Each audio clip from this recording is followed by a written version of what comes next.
দলগাঁৱত শৈক্ষিক সজাগতা সভা সম্ভাষণ অনুষ্ঠান সামৰণি। দলগাঁৱৰ বিধায়ক মজিবুৰ ৰহমানক সম্বৰ্ধনা।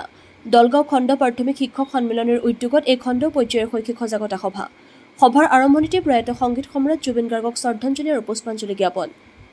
আজি দৰং জিলাৰ দলগাঁও নগৰ প্ৰাথমিক বিদ্যালয়ৰ প্ৰাংগণত মঙলদৈ মহকুমা প্ৰাথমিক শিক্ষক সন্মিলনৰ অন্তৰ্গত দলগাঁও খণ্ড প্ৰাথমিক শিক্ষক সন্মিলনৰ উদ্যোগত খণ্ড পৰ্যায়ৰ শৈক্ষিক সজাগতা সভা এখন অনুষ্ঠিত হৈ যায়। প্ৰয়াত সংগীত সম্ৰাট জুবিন গাৰ্গক শ্ৰদ্ধাঞ্জলি পুষ্পাঞ্জলিৰে আৰম্ভ কৰা অনুষ্ঠানটিত শৈক্ষিক পৰ্যালোচনা, শৈক্ষিক আসোঁৱাহ, ভুগি থকা শৈক্ষিক সমস্যাৰাজি, শিক্ষকৰ অভাৱ সম্পৰ্কে বিভিন্নজনে বক্তব্য আগবঢ়ায়। সভাত বিধায়ক ৰহমানে দলগাঁও সমষ্টিৰ প্ৰতিখন বিদ্যালয়ত সুদৃষ্টি দিব বুলি মন্তব্য আগবঢ়ায়। শিক্ষাৰ অভাৱ, ছাত্ৰ শিক্ষাৰ অনুপাতে শিক্ষক যোগান আদি সমস্যা সম্পৰ্কে বিধানসভাত সজোৰে উত্থাপন কৰিব বুলিও মন্তব্য আগবঢ়ায়। কষ্ট ত্যাগ, একাগ্ৰতাৰে কষ্ট স্বীকাৰ কৰি নিজৰ দায়িত্ব পালন কৰাটো প্ৰতিটো মণ্ডল সমল কেন্দ্ৰৰ সমন্বয়কসকলকো সম্ভাষণ জ্ঞাপন কৰে। সভাখনত দলগাঁও খণ্ড প্ৰাথমিক শিক্ষক সন্মিলনৰ তৰফৰ পৰা নৱনিৰ্বাচিত দলগাঁৱত বিধায়ক মজিবুৰ ৰহমানক সম্বৰ্ধনা জ্ঞাপন কৰে।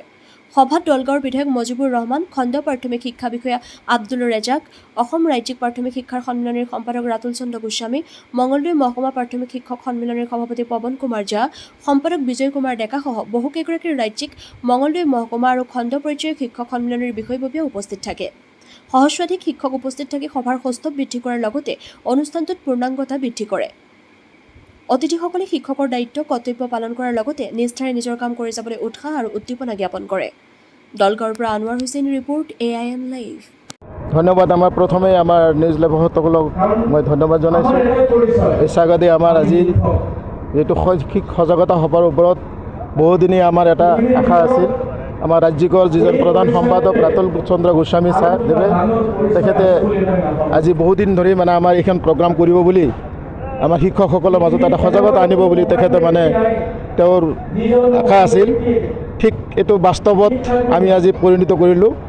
আৰু সেই স্বাগতেই আমাৰ দলগাঁও সমষ্টিৰ সন্মানীয় বিধায়ক, দ্বিতীয়বাৰৰ বিধায়ক, বলিষ্ঠ কণ্ঠৰ বিধায়ক, তেওঁ আমাৰ জনদৰদী নেতা, দলগাঁও বিধায়ক সমষ্টিৰ তেখেতো আমি আজি স্বাগতেই আমি সম্বৰ্ধনা অনুষ্ঠান পাতিছিলোঁ। তাৰ স্বাগতেই আমাৰ CRC মহোদয়সকলকো আমাৰ এই যিটো সজাগতা সভাৰ এই স্বাগতে তেখেতসকলকো আমি আমন্ত্ৰণ জনাইছিলোঁ। আৰু শিক্ষাৰ বিভিন্ন ধৰণৰ সমস্যা আছিল। আমাৰ সম্বৰ্ধনা অনুষ্ঠানতে আমাৰ বিধায়ক মহোদয়ক তেখেতক অৱগত কৰালোঁ। আমাৰ শিক্ষকৰ অভাৱ, ছাত্ৰ ছাত্ৰীৰ অনুপাতে আমাৰ গৃহ নাই, শিক্ষক কম, শিক্ষক নাই।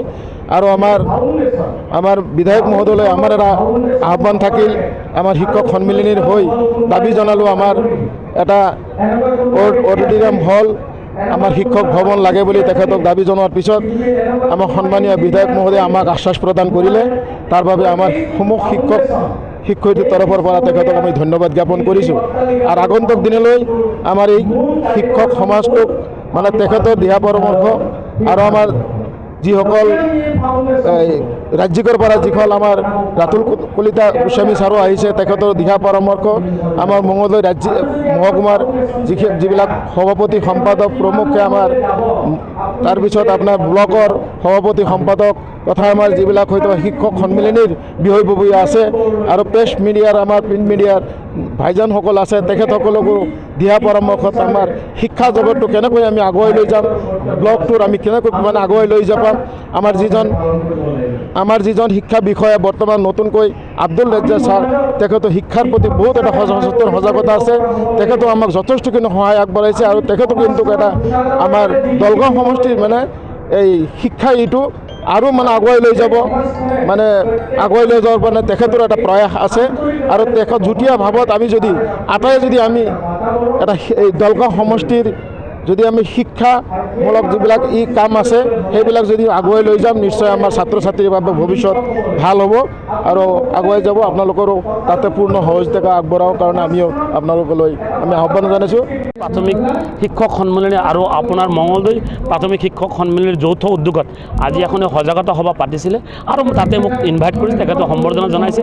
যথেষ্ট ভাল পাইছে। শিক্ষক সমাজৰ লগত থাকি তেখেতসকলৰ লগত থাকিলে মোৰ ভাল লাগে আৰু দলগাঁও সমষ্টিখনৰ যিসকল শিক্ষক শিক্ষয়িত্ৰীয়ে তেখেতসকলক মই এটাই আহ্বান ৰাখিছোঁ, আপোনালোকে নিজৰ ল'ৰা ছোৱালী বুলি ভাবি ল'ৰা ছোৱালীসকলক ভালকৈ লেখা পঢ়া কৰক আৰু তেখেতসকলৰ যি অভাৱ অভিযোগ আছে সেইখিনি কথা শুনিলোঁ আৰু সেইখিনি কথা লাহে লাহে সমাধান কৰাৰ কাৰণে মই চেষ্টা কৰি যাম। যথেষ্ট ভাল লাগিছে, এনেকুৱা প্ৰগ্ৰামত আহিলে ভাল লাগে। কথাটো হৈছে চেকনিৰ আগত বিদ্যা নহয়, কথাটো হৈছে চেকনিটো হাতত ৰাখিলে ছাত্ৰসকল ভালকৈ থাকিব। সেইকাৰণে মই অসম বিধানসভাৰ মজিয়াত এই কথাটো উপস্থাপন কৰিম। যিকোনো খবৰ বিজ্ঞাপনৰ বাবে যোগাযোগ কৰক 7896121996।